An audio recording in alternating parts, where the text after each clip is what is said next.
Salam sejahtera, selamat bertemu kembali. Saya Cikgu Robert Peter.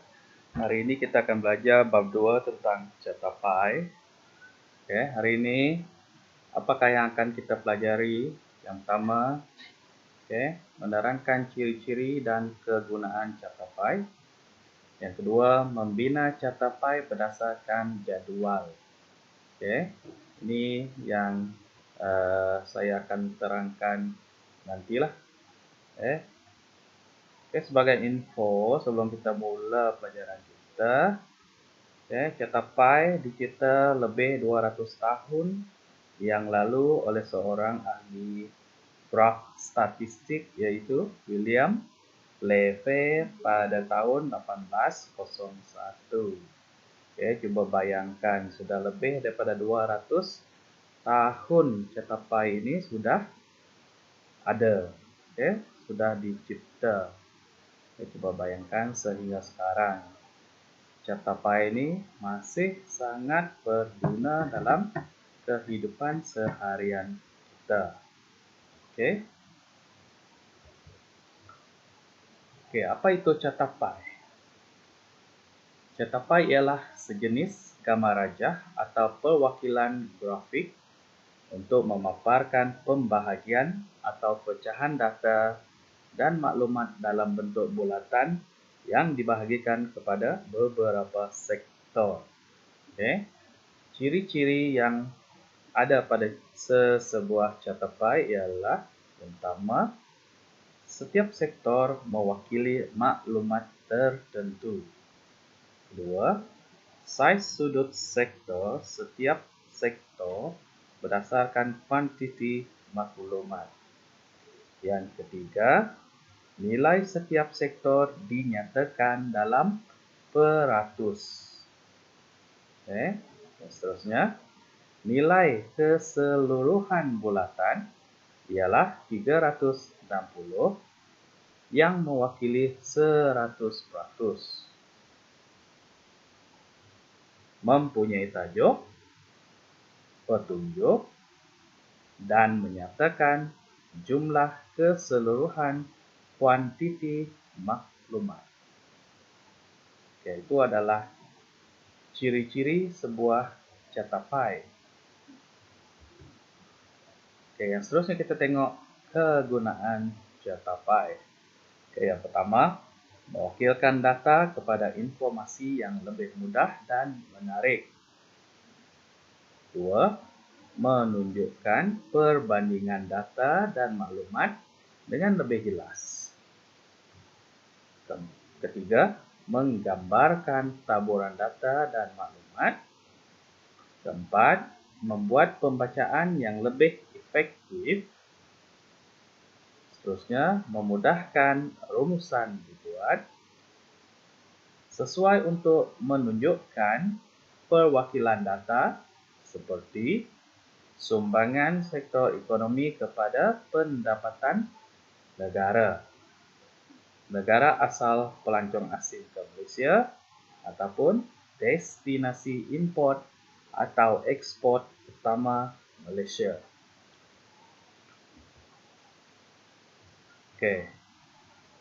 Jadi yang seterusnya adalah cikgu akan ajar macam mana langkah-langkah untuk membina catapai.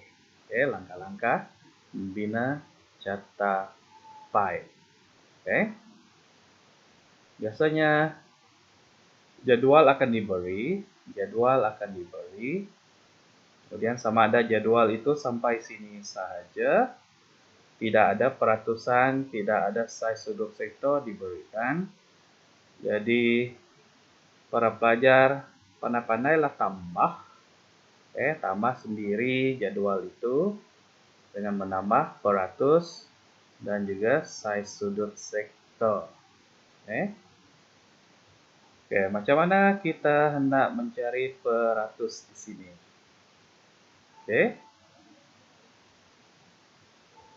Yang pertama kita tengok negara Amerika Syarikat.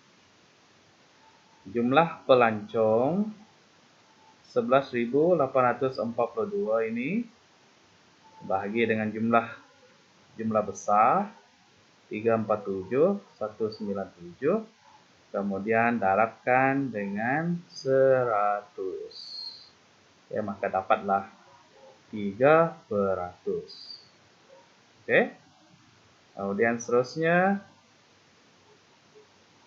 sama ada jumlah ini, jumlah pelancong Amerika ini bahagi dengan jumlah besar darab 360. Dapatlah 11 darjah. Dari sini pun dapat. Oke, dari peratus ini, 3/100 ini bahagi dengan 100. Oke, darabkan dengan 360 darjah. Maka dapatlah 11 juga. Oke, di sini bundarkan data mengikut kesesuaian untuk memudahkan Anda membina catatan. Oke, boleh bundarkan.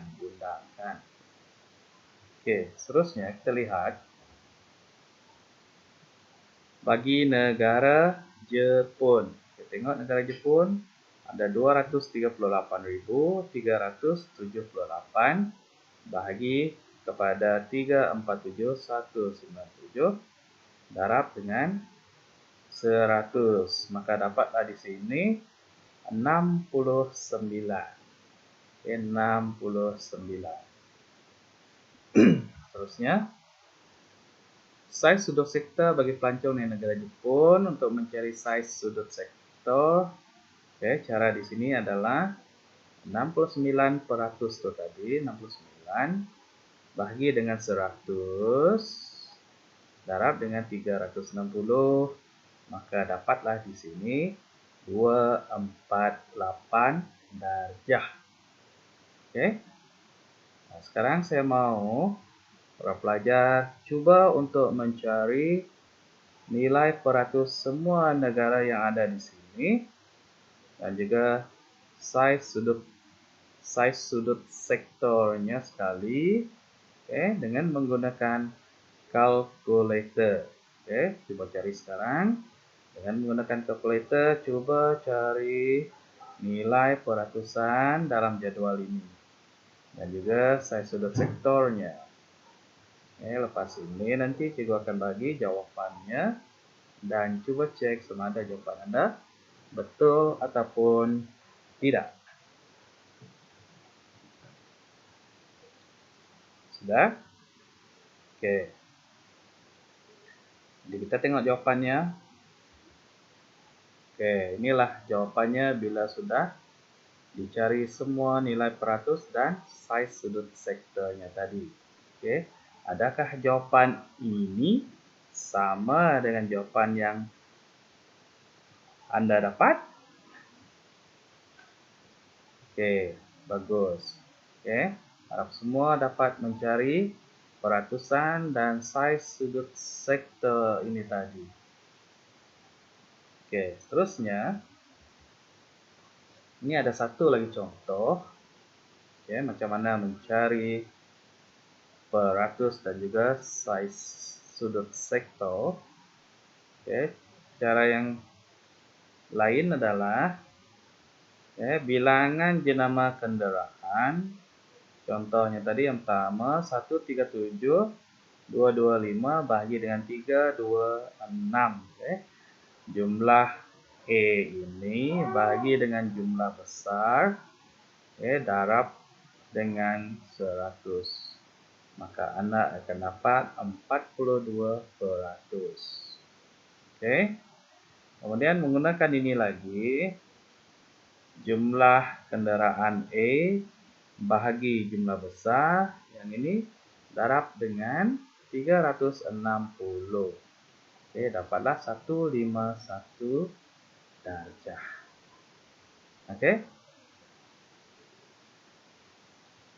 Kalau nak terus dari sini pun boleh.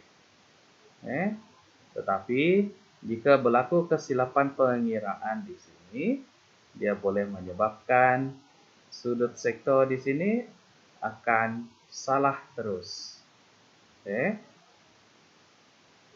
Jadi seelok-eloknya buat dari sini bahagi ini darab ini. Oke. Jumlah E bagi jumlah sisa darab dengan 360. Oke. Oke. Paham? Oke, seterusnya.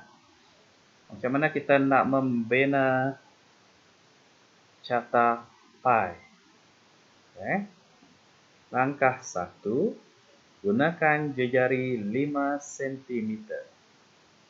Lukis bulatan dengan menggunakan jangka lukis di atas sehelai kertas graf. Oke. Apa itu jangka lukis? Nah, yang biasa kita buat ini adalah jangka sudut. Untuk mencari sudut, kita gunakan jangka sudut. Untuk melukis, kita menggunakan jangka lukis. Nah, yang ada tajam di sini, kemudian ada pensel. Kemudian ukur jari 5 cm. Kemudian buat satu pusingan bulatan 360 darjah. Oke. Bila dah ada bulatan ini, pastikan Anda melukis garisan tegak dari pusat bulatan. Oke, garisan tegak di pusat bulatan. Jadi ini adalah 0 darjah. Oke, boleh? Oke, seterusnya. Letakkan jangka sudut secara menegak di atas garisan jejari bulatan.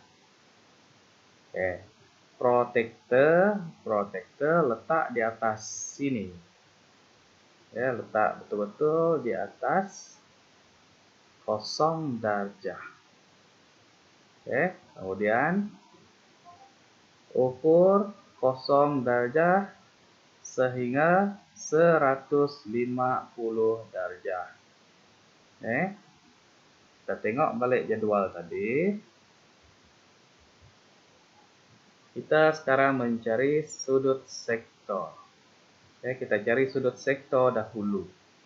Banyak kesilapan berlaku bila peratus ini dijadikan sebagai sudut sektor. Oke, ingat sudut sektor adalah di sebelah sini. Jadi sudut sektor yang pertama adalah 150 darjah.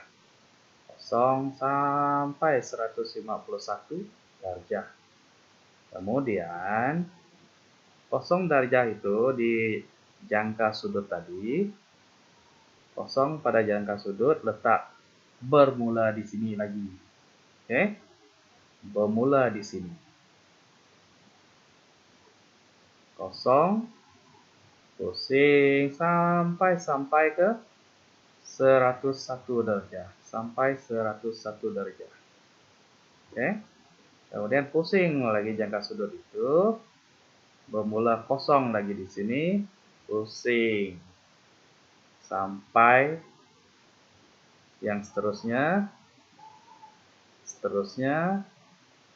Dan yang seterusnya. Oke? Satu pusingan ya. Sampai jadwal itu habis dibuat. Oke? Oke, langkah yang ketiga, lorek dan warnakan setiap sudut sektor yang telah dibuat. Oke, warnakan ataupun lorekkan setiap satu dengan warna yang berbeza ataupun lorekan yang berbeza. Kemudian lengkapkan dengan nilai peratus. Oke, nilai peratusan, peratus. Banyak kesilapan berlaku apabila pelajar menulis nilai sudut sektor. Oke, contohnya di sini tadi, pelajar menulis 151 darjah. Sedangkan sepatutnya yang ditulis di sini adalah nilai peratus. Oke. Nah, nilai peratus. Di sini tak perlu melukis sudut. Nah, seperti ini. Yang ini nanti tak perlu lukis. Ini cuma contoh sahaja. Oke. Jadi tak perlu lukis bulatan ini. Kemudian sudah tulis nilai peratus sampai habis. Kemudian buat petunjuk. Buat petunjuk. Pastikan petunjuk itu jangan terlalu besar. Oke. Ada yang buat sebesar catapai itu sendiri. Oke. Kena buat kecil sedikit. Jangan terlalu besar. Oke. Kemudian petunjuk itu menunjukkan, contohnya sama warna E ini menunjukkan jenama kereta E. Oke, jenama kereta E adalah 42%, jenama kereta B 28%. Oke, jumlah jualan kendaraan. Oke, untuk jenama C adalah 16%. Kemudian jumlah keseluruhan perlu ditulis di bawah. Nyatakan jumlah keseluruhan. Jadi jumlah jualan kendaraan ini 340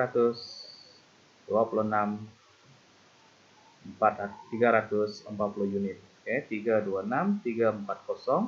unit. Kemudian pastikan tajuk ada ditulis.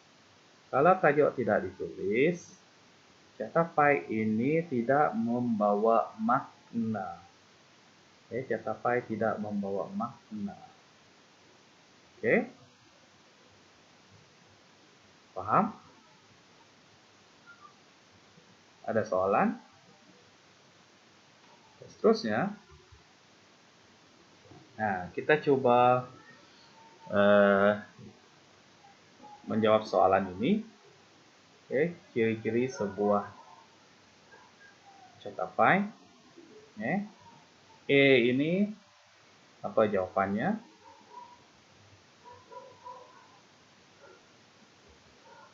E adalah tajuk. B pula menunjukkan apa? Sama warna. Petunjuk. Petunjuk. Kemudian C 1, 2, 3 menunjukkan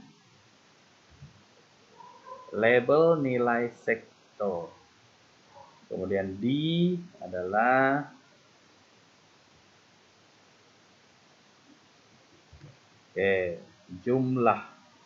jumlah keseluruhan tadi.